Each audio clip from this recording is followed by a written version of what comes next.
지나간 구절 명절 기간에 저는 안산에 있는 경기도 안산시에 있는 장인댁을 방문하였습니다.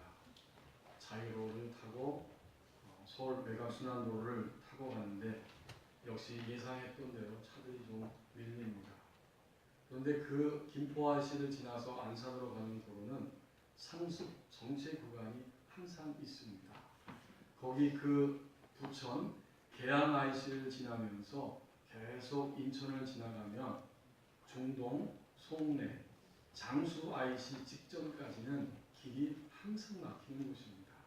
근데 그곳이 명절 구간이다, 명절 기간이다 그런지 평소보다 30분 정도 더 밀리게 되었습니다. 여러분은 지난 구정 명절 어디를 다녀오셨습니까? 차를 몰고 갈 때에 막히면 이해는 하지만 마음이 편치 않고 또 계속해서 오랫동안 길이 막히면 몸도 피곤해지기 시작합니다. 목적지는 저기인데 앞으로 계속해서 나갈 수가 없어서 참 답답하다, 이런 마음을 우리는 갖게 됩니다. 우리가 하나님을 믿을 때에 우리의 목적지는 분명한데 막히고 또 여러 가지 일로 방해를 받고 또 힘든 일들이 우리 가운데 나타날 때에 우리는 답답하고 괴롭습니다. 우리가 가야 할 목적지는 하나님의 나라입니다. 영원한 하나님 나라가 우리를 향해 미래적으로 다가오고 있고, 그러면서도 동시에 우리는 이미 주님을 믿는 순간부터 하나님 나라의 영역 안에서 하루하루를 살아갑니다.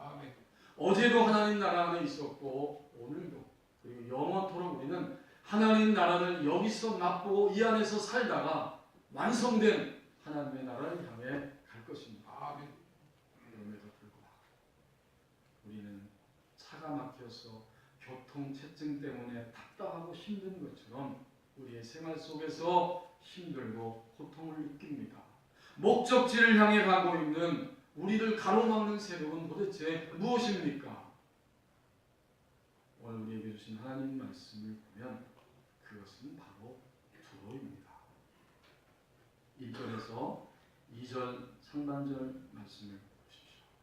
아직은 나에게 하나님께 반항하는 속성이 있습니다.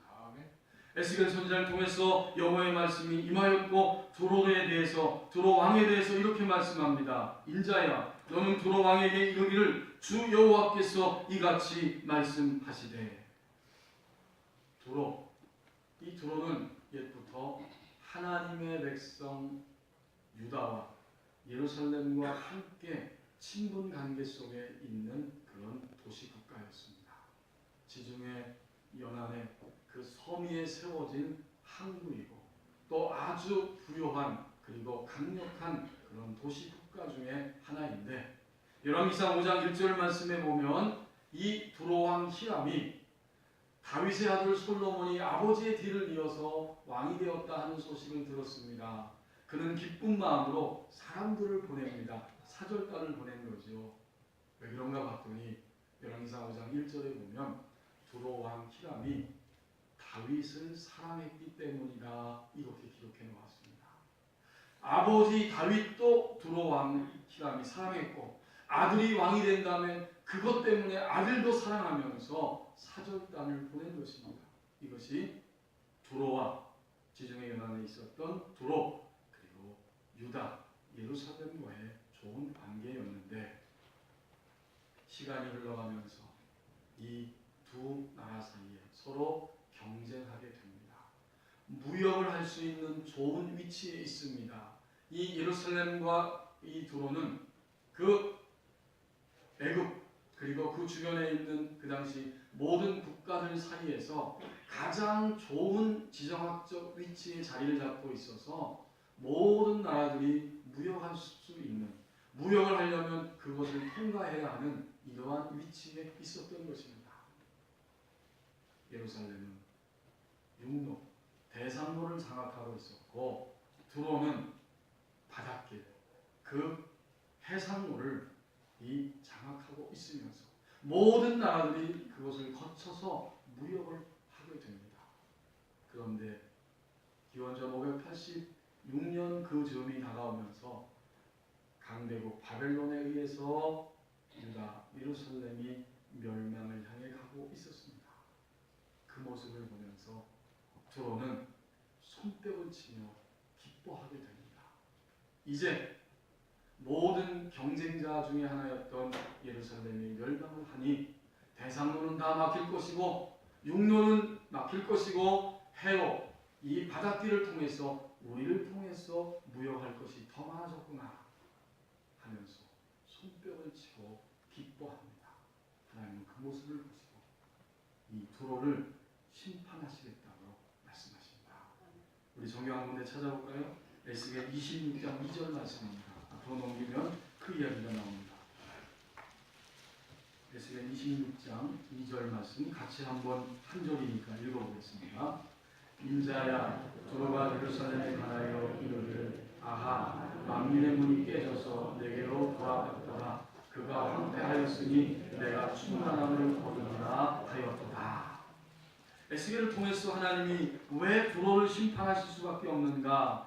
예루살렘이 멸망하고 있을 때 아하 좋다 하면서 박수를 치고 만민의 문이 깨져버렸다. 이제 저 예루살렘을 통해서 무역하던 것들이 다 내게로 돌아올 것이기 때문에 나는 충만할 것이다. 번영할 것이다. 이것이 바로 두로가 가지고 있는 악한 속성이었고 하나님은 그것 때문에 두로를 심판하시겠다고 말씀하십니다. 이 두로에 대한 이야기는 에스겔서 26장부터 오늘 읽은 28장까지 3장에 걸쳐서 자세하게 기록이 되어 있습니다. 두로가 멸망할 것이다. 그의 그 악의 속성 때문에 두로를 위하여 애가 슬픈 노래를 지어 불러라. 그리고 두로이면서 동시에 오늘 28장에 보면 두로 왕에 대한 이야기를 해주고 있습니다. 두로이고 두로 국가 도시이고 두로 왕입니다. 그런데 성경에 나오는 이방 나라들은 더 깊은 의미를 가지고 기록되어 있습니다. 이 성경에 나온 오늘 두로 왕은 바로 하나님의 백성이 된 우리 신자들의 내면 안에 아직도 하나님을 향하여 반항하고 있는 육신적인 모습을 의미하는 말씀입니다. 아멘. 여러분 그렇죠? 유다가 있었습니다. 유다는 하나님을 믿고 하나님을 따르는 우리의 속성이요. 두로가 있습니다. 두로는 하나님을 믿었음에도 불구하고 여전히 하나님을 향해서 스스럼 없이 즉시로 순종할 수 없는 우리 내면 안에 있는 바로 이런 육신적인 모습을 의미합니다. 아멘. 두로는 실제적으로 그의 탐욕스러운 죄를 가지고 예루살렘이 멸망할 때 기뻐하는 악을 가지고 있었고 바로 그 두로와 같은 속성은 우리 내면 안에 여전히 있어서 아직은 우리가 주님을 향해서 전적으로 나의 인생 전부를 주님이 말씀하시는 그대로는 따라가지 못하는 면이 우리에게 있습니다. 아멘. 1996년 9월 캐나다의 그 장애인 공동체에서 섬기다가 하나님의 부르심을 받은 헨리 나웬이라고 하는 그 유능한 하나님의 사람이 있습니다. 그는 네덜란드에서 태어났지만 미국에서 공부하였고 미국의 하버드에 가서 신학 교수로 섬기고 있었고 또 예수의 그 사제, 그 예수의 신부였습니다. 어느 날 그가 인도의 캘커타에 있는 그 테레사 수녀를 만나기 위해서 간 적이 있었습니다. 이 유명한 하나님을 사랑하고 추구하는 이 두 사람이 서로 교제하며 만났을 때 헨리 나우엔이 이렇게 물어보았습니다. 내가 사제로서 나의 인생을 살면서 내 소명에 충실할 수 있는 길이 무엇이 있겠습니까? 라고 조언을 구했더니 테레사 수녀가 그 말을 듣자마자 아주 분명하고 간단하게 이렇게 대답을 했답니다. 하루 1시간씩 주님을 사모하며 바라보고 잘못된 일인 줄 아는 것을 일절 행하지 않는다면 전혀 문제가 없을 것입니다. 헨리 나우엔은 그 말이 자신의 심장 안으로 들어왔기 때문에 그 책을 쓰면서 마음의 길이라고 하는 책을 쓰면서 거기에 그 이야기를 기록해 놓았습니다. 헨리 나우엔 그는 진정으로 하나님의 원하시는 길을 추구하며 걸어간 복된 인생입니다. 그런데 우리도 하나님의 길을 가고 있지만 아직은 나에게, 아직은 내 안에 하나님께 반항하는 속성이 있습니다. 그것은 바로 두로의 모습입니다. 이제 2절 하반절에서 5절 말씀을 보십시오. 보편적인 것과 개별적인 것이 있다고 말씀합니다. 2절 하반절에 보니까 보편적인 그 두로의 속성이 나오죠. 내 마음이 교만하여 말하기를 나는 신이라. 내가 하나님의 자리 곧 바닷 가운데 앉아 있다 하도다. 내 마음이 하나님의 마음 같은 채 할지라도 너는 사람이요 신이 아니거늘. 오늘 2절 하반절에서 5절 말씀은 모든 사람들이 가지고 있는 보편적인 원죄의 모습을 가지고 있음을 이 두로 왕이 그대로 드러내주고 있습니다. 그는 해상무역의 중심지에 있기 때문에 원하는 모든 것들을 매매할 수 있었고 원하기만 하면 모든 것들을 다 소유할 수 있었기 때문에 이제 자신에 대해서 이렇게 생각합니다. 나는 누구인가? 나는 신이다. 우주 만물을 통치하시는 절대적인 하나님만이 유일한 주권자임에도 불구하고 자기가 해상무역의 중심 자리에 앉아서 모든 것을 다 매매하고 소유할 수 있기 때문에 그는 자기를 신이라고 여겼습니다. 최번역 성경에 보니까 더 생생하게 번역해 놨어요. 그 두로 왕이 생각하기를 자기가 마치 하나님이라도 된 것처럼 우쭐거리는 도다. 굉장히 생생한 표현이에요. 그러나 하나님은 오늘 2절 하반절에서 분명히 말씀합니다. 하나님의 마음 같은 채 할지라도 내 마음이 너는 사람이요 신이 아니다. 아멘. 자, 그런데 오늘 이 보편적인 이 두로의 모습, 결국 그것은 무엇이겠습니까? 그것은 바로 교만입니다. 인간이 가지고 있는 보편적인 속성, 이것은 바로 교만입니다. 아멘. 그가 이렇게 말합니다. 3절, 4절, 5절에 보니까 나는 다니엘보다 지혜롭다. 그래서 은밀한 것을 내가 깨닫지 못할 것이 없고 내 지혜와 총명, 나의 힘으로 인해서 오늘 이런 큰 재물을 곳간에 저축하고 그리고 이것을 나는 채웠고 앞으로도 이 모든 재물은 다 나의 손에 있도다. 인간의 보편적인 그 속성, 그것은 교만입니다. 내가 최고가 되겠다는 욕망이요, 또 내가 최고라고 하는 착각을 가지고 하나님과 같은 자리에 자기 자신을 놓는 것이 인간의 보편적인 속성입니다. 자, 이렇게 보편적인 교만이 바로 두로에게 있었고 또한 동시에 두로는 개별적인 것을 가지고 있었는데 그것은 바로 물질을 다스리지 못하는 연약함입니다. 아멘. 그가 이렇게 구구절절히 말하고 있잖아요.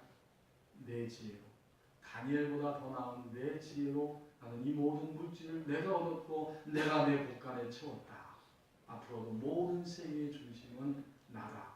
이 물질을 가지고 결국 그는 물질로 인해서 교만의 자리에 올라가게 됩니다. 보편적인 것은 교만이었고 이 두로 왕에게 있어서 개별적인 것은 물질이었습니다.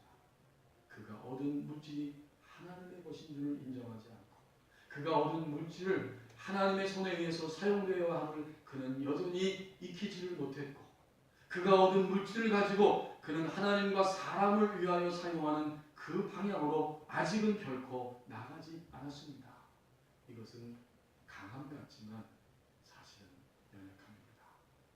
물질을 다스리지 못하고 있는 연약함, 이것이 바로 두로가 가지고 있는 속성입니다.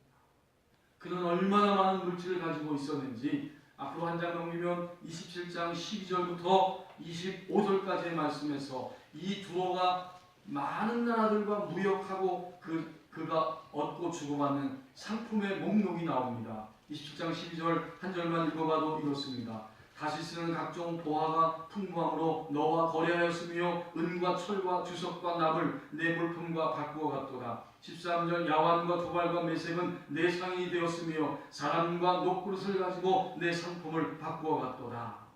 사람, 노예를 주고 서로 팔고 하는, 사람까지도 매매하는 이런 일들입니다. 그리고 마지막 25절에 보면 20장 25절에 다시스에 배는 때를 지어 내 화물을 나누니 내가 바다 중심에서 풍부하여 영화가 매우 크도다. 여러분이 목록을 보면 엄청납니다. 그리고 이 두로가 무역하고 있는 지역을 보아도 23곳이나 됩니다. 이 정도 되니까 그는 물질의 힘을 의지하고 물질 결코 우상 숭배하는 자리에서 떨어지지 못하고 물질 때문에 그는 교만의 자리에 올라가고 합니다. 우리도 오늘 하나님을 믿는 하나님의 백성이 되었습니다. 그런데도 우리 여전히 시달립니다. 보편적인 것은 하나님을 절대적으로 신뢰하지 못하는, 그리고 내가 최고가 되고 싶고 최고의 자리에 나는 최고라고 가끔씩 착각하며 살고 있는 우리의 교만이요. 개별적인 것은 오늘 두로의 왕의 모습을 통해서 보여주신 것처럼 우리 각자가 다스리지 못하는 연약한 부분들입니다. 오늘 예배하는 우리는 나의 개별적 연약함이 무엇인지를 생각하고 그것을 알기를 원합니다. 며칠 전에 어떤 성도들을 만난 적이 있습니다. 함께 같이 기도하며 대화를 나누면서 하나님이 제 마음에 이러이러한 생각이 있다는 사실을 느끼게 하셔서 서로 대화를 했습니다. 그랬더니 그 집사님 한 분이 그것이 맞다고 이야기합니다. 서울에 있는 강남 지역의 큰 교회 다니던 분인데 지금은 다른 곳에 가서 정착해서 살고 있습니다. 그런데 그 교회 다니면서 많은 상처를 입었기 때문에 교회 안에서 교회를 통해서 먼저 믿는 자를 통해서 직분자들을 통해서 상처를 입었기 때문에 나는 그 사람을 용서한다는 것은 너무나 어렵습니다. 아니 사실은 용서할 수 없습니다. 한 사람이면 좋겠는데 한 사람이 아니에요. 또 있습니다. 왜 이렇게 우리는 살면서 사랑할 수 없는 사람들을 자꾸 만드는지 모르겠습니다. 나는 한 사람이 아니라 또 다른 사람들도 내가 용서해달라고 기도는 말로 하기도 하지만 용서할 마음이 없습니다. 그 얼마나 큰 상처를 입었습니까? 그러니까 그 집사님의 경우에는 개별적인 것은 상처로 인해서 그 사람들을 용서할 수 없다는 속성입니다. 오늘 저와 여러분은 우리 내면 깊숙한 곳에 깨닫지 못하는 부분도 당연히 있겠지만 뚜렷하게 깨닫고 있는 나의 개별적인 것은 무엇입니까? 인천에 살고 있는 김미진 성도, 그분이 이런 고백을 합니다. 그는 한때 사업을 해서 굉장히 성공했지만 밑바닥까지 떨어지면서 나중에는 친구들에게 쌀을 좀 달라고, 쌀을 양식으로 먹을 수 있게 달라고 구걸할 수밖에 없는 바닥까지 내려갔습니다.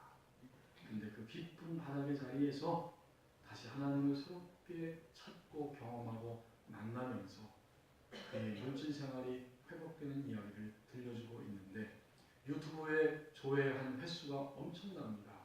제가 숫자가 많은지 모르지만 14만 4천 회인가 많은 사람들이 그가 이야기하고 있는 왕의 재정에 대한 이야기를 듣고 있습니다. 그래서 그 모든 경험들을 책으로 왕의 재정이라고 하는 책으로 썼습니다. 그 책을 통해서 하나님께서 어떻게 자신 안에 그 일들을 이루셨는지를 고백하는데 거기에 이런 이야기 한 토막이 있습니다. 인천에 살면서 일산으로 출퇴근을 하는데 오래전 이야기죠. 일산으로 출퇴근을 할 때 그 시간이 왕복 5시간 반이 걸립니다. 너무나 힘들고 피곤합니다.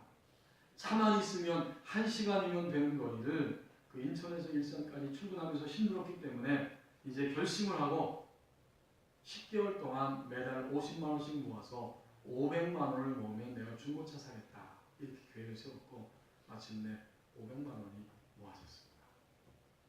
너무나 기뻐서 그 500만 원 들고 문 밖을 나서서 중고차를 사기 위해 막 나가고 있었는데 갑자기 그 김미진 성도의 그 머릿속에 시국에 있는 이태영 선교사에게 선교금 500만 원을 보내라. 이런 생각이 쑥 하고 들어왔다는 것입니다.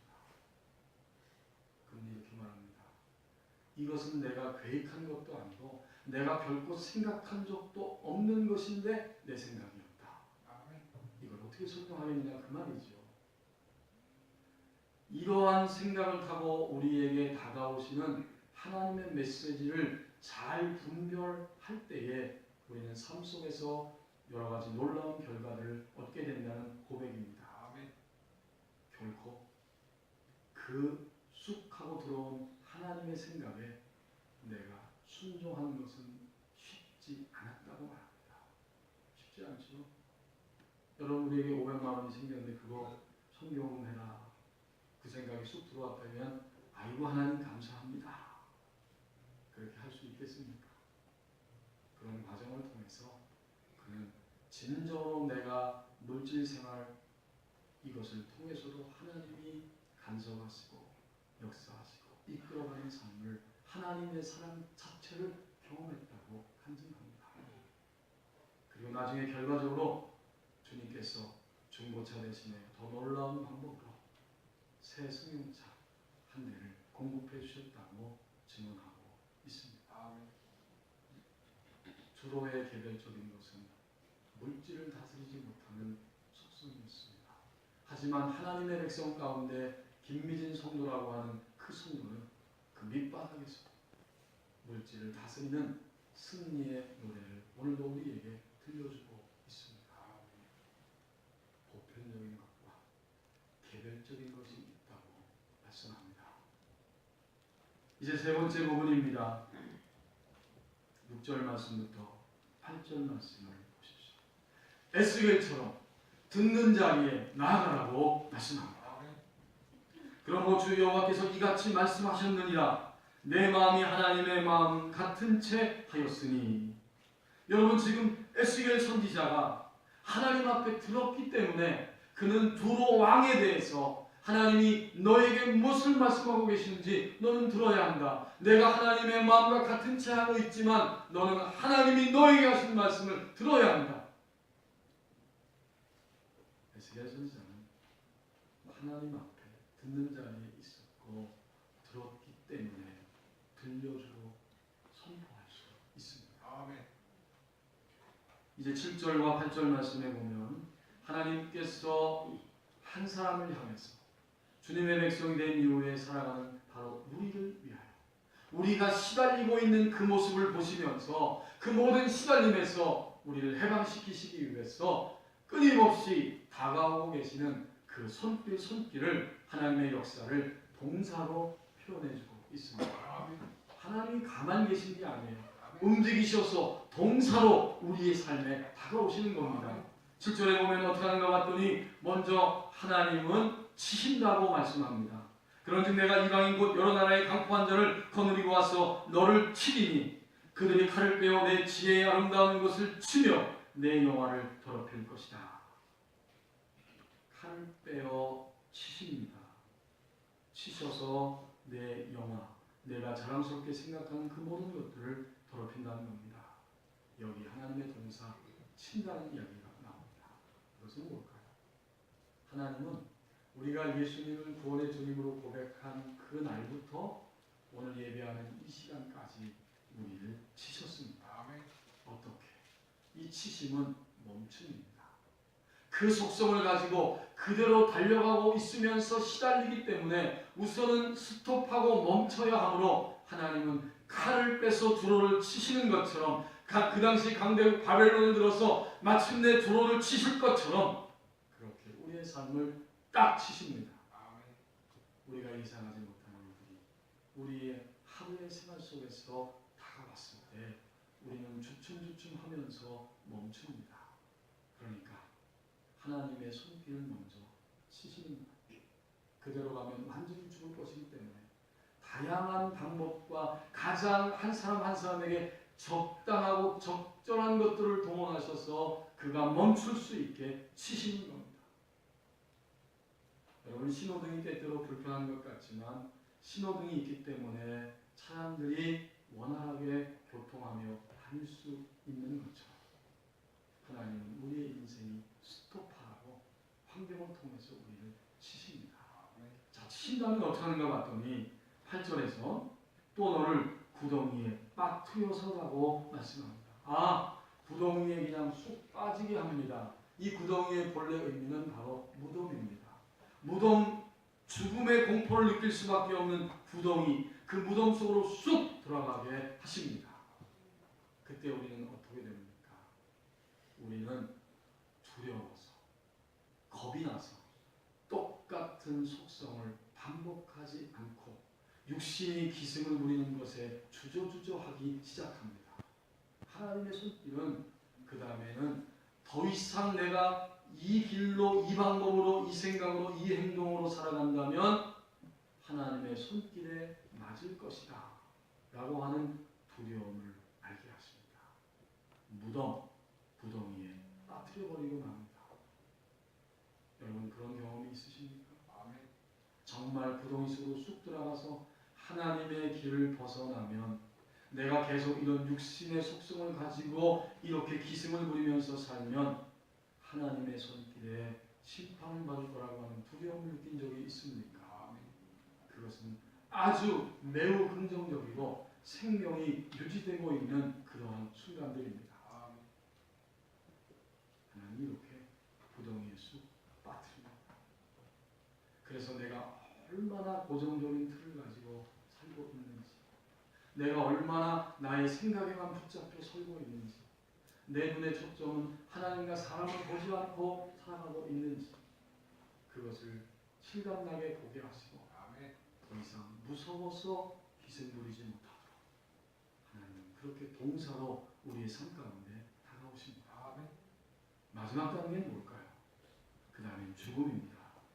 구덩이에 빠뜨려서 너를 바다 가운데서 죽임을 당한 자의 죽음같이 바다 가운데서 죽게 할지라. 두로는 죽어야 합니다. 여러분, 이 죽음은 얼마나 복된 것입니까? 우리가 그냥 살다가 이 땅 떠난다 그런 죽음이 아니잖아요. 이 죽음은 드디어 하나님의 손길 안에서 하나님의 빛 앞에 섰을 때 이것이 얼마나 더러운 것이고 추한 것이고 완악한 것인지를 빛 앞에서 발견하고 즉시로 거기서 벗어날 수 있게 됩니다. 이게 죽음입니다. 여러분, 우리 그런 말 함부로 할 수 없습니다. 나의 이 자아의 속성이 죽었어. 정말 죽었다면 그 말 할 수 없어요. 나는 성화되었어. 정말 성화를 향해 간다면, 성화됨이 무엇인지 안다면 우리는 감히 하나님의 빛 앞에서 그 말을 함부로 이야기할 수 없습니다. 빛이 비춰지는 것은 죽는 것이고 빛이 비춰져서 죽는 것은 처리받는 것입니다. 하나님의 빛 앞에 나갈 때 죽어요. 아직까지 우리가 죽지 않은 부분은 하나님의 환한 빛 앞에 나가지 않았다는 것입니다. 하나님 언제 이 일을 하셨습니까? 우리가 예수님을 구원의 주님으로 고백하는 순간 우리는 하나님의 그 위대한 사랑과 깊은 사랑을 다 인지하지 못하고 그렇게 떠밀려서 정신없이 살아갈지라도 하나님은 우리의 일생 여기 오늘 이 자리 예배 자리에 있기까지 이미 그 작업을 하셨어요. 그리고 이 작업은 끝나는 것이 아니라 현재 진행형입니다. 하나님은 우리를 치십니다. 우리가 무섭도록 무서움을 알게 하시도록 무덤 구덩이에 빠뜨려 버리십니다. 그리고 마침내 하나님의 환한 그 빛 앞에서 내가 이렇게 말하고 생각하고 행동하는 것이 얼마나 손해를 보는 것이고 이것은 얼마나 추하고 악한 것인가. 너무나 그것을 절감하기 때문에 그 순간에 그걸 집어서 던져버리는 죽음의 자리까지, 처리의 자리까지 우리를 이끄십니다. 여러분, 이번 구정명절에 함께 사람들 만나고 가족들, 친척들 만나면서 뭐 하셨어요? 아마도 공통적인 것은 다 맛있는 음식을 드셨을 것입니다. 그리고는 재활용 쓰레기도 많이 나왔고 또 음식 쓰레기도 많이 나왔을 거예요. 그것을 오늘 이 시간까지 집안에다가 고이 모셔두신 분들 계십니까? 아니죠. 그 쓰레기는 아마도 하루 저녁 지나기 전에 집안에 둘 수 없으니까 다 재활용, 음식 다 여러분이 처리하셨을 거예요. 우리가 하나님 앞에 빛을 받는다는 것은 이것입니다. 빛 앞에 가기까지는 내가 얼마나 보편적인 교만을 가지고 있는지, 빛 앞에 비춰지기까지는 내가 얼마나 개별적인 이런 육신의 속성을 가지고 하나님을 반항하면서 시달리며 살고 있는지 어떤 사람도 알 수는 없습니다. 다만 하나님의 빛 앞에 나갈 때 에스겔 선지자처럼 듣는 자리에 나갔을 때 그는 드디어 하나님 말씀을 제대로 듣게 되고 들었기 때문에 육신의 속성인 두로왕을 향해서 이런 심판의 말씀, 하나님의 엄미한 말씀을 던지게 됩니다. 에스겔은 누구입니까, 여러분? 에스겔은 선지자인데 에스겔은 도대체 누구입니까? 오늘 2절 상반절 말씀에 보면 에스겔이 누군지 이야기해 줍니다. 인자야, 너는 두로왕에게 이르기를 주 여호와께서 이같이 말씀하시되. 에스겔은 인자입니다. 벤 아담, 사람의 아들입니다. 결코 에스겔은 하나님도 아니고 신도 아닙니다. 연약한 인간입니다. 에스겔서 전체를 읽어보면 하나님이 에스겔을 부르실 때마다 구구절절히 반복적으로 끊임없이 인자야 인자야 인자야라고 말합니다. 인자는 연약한 인간이기 때문에 에스겔과 같이 듣는 자리에 가서 하나님의 말씀을 듣고서야 살 수 있는 사람이기 때문에 연약한 인간이라고 에스겔의 자리를 끊임없이 되새겨주고 있습니다. 오늘 예배하는 나는 누구입니까?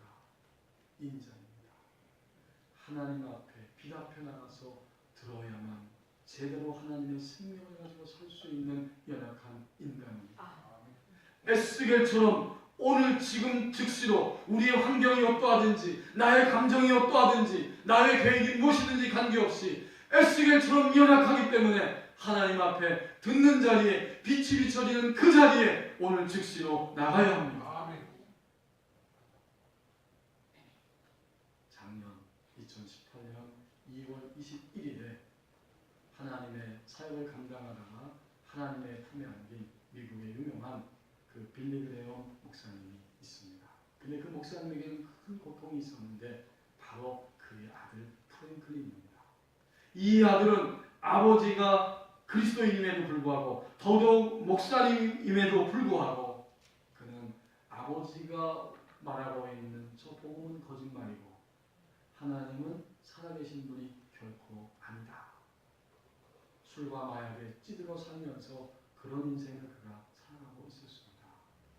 어느 날 그는 밤이 되어서 파티에 참석하기 위해서 자가용 비행기를 몰고 사막을 지나가고 있었는데 그 비행기 연료가 다 떨어지기 시작합니다. 불이 들어오는 거죠. 이제 고도가 점점 밑으로 떨어집니다. 그 밤의 사막 한가운데서 그는 길을 잃어버렸을 뿐만 아니라 잠시 후면 추락해서 산산조각이 날 것입니다. 그 죽음의 공포가 밀려올 때에 그는 어쩔 수 없이 그 자리에서 하나님을 부르짖으며 찾기 시작했다고 합니다. 살려달라고 부르짖습니다. 그리고 고백합니다. 나를 살려주시면 나는 하나님을 전하는 전도자가 되겠습니다. 그리고 났는데 갑자기 공항 활주로에 유도등이 번쩍하고 보이더랍니다. 그래서 그 활주로의 유도등을 바라보면서 추락하면서도 활주로에 무사히 착륙해서 살아날 수가 있었습니다. 도대체 이게 어떻게 된 일인가 알고 봤더니 그 지역을 목회하는 목사님이 자기 교인 가운데 공항 직원이 있었는데 그날 저녁에 신방을 간 것입니다. 신방 가서 예배하고 난 다음 이 직원이 자기가 관리하는 활주로를 목사님께 한번 구경시켜 드리려고 그 활주로에 유도등을 켠 것입니다. 이 인간의 말로 설명할 수 없는 기적적인 역사 앞에서 인간의 말로 다 설명할 수 없는 이 기적적인 하나님의 타이밍 앞에서 프랭클린은 하나님의 살아계심을 고백할 수밖에 없었다고 이야기합니다. 이제 그는 아버지처럼 하나님의 나라를 증거하는 복음 전도자의 삶을 살아가고 있습니다. 에스겔처럼 그리고 프랭클린처럼 죽음의 공포 앞에서 하나님께 듣는 자리로 나아가라고 말씀합니다. 에바브리우스라고 하는 이집트의 수도사에 의해서 시작되었고 또 그의 제자 요한 카시우스, 더 나아가서 교황 그레고리우스 1세에 의해서 정립된 중요한 명제 가운데 하나가 있는데 그것은 모든 인간이 시달리고 있는 7대 악, 7가지 악이 있다는 이야기입니다. 인간은 예외 없이 이 7가지의 악에 시달리고 있더라. 교만, 또 인색함, 질투, 또 분노입니다. 더 나아가서 탐욕과 음욕과 게으른 나태함입니다. 보편적인 악, 개별적인 악에 인간은 끊임없이 시달립니다. 이렇게 도로처럼 시달리는 우리를 위하여 하나님은 그의 아들 예수 그리스도를 보내셨습니다. 도로처럼 시달리는 우리를 위해 예수님이 우리 가운데 찾아오셨습니다. 이제 주님의 손을 붙잡고 하나님 앞에 하나님의 빛 앞에 나갈 때 우리는 진정으로 자유함을 얻을 수가 있습니다. 기도하겠습니다. 우리 찬송가 298장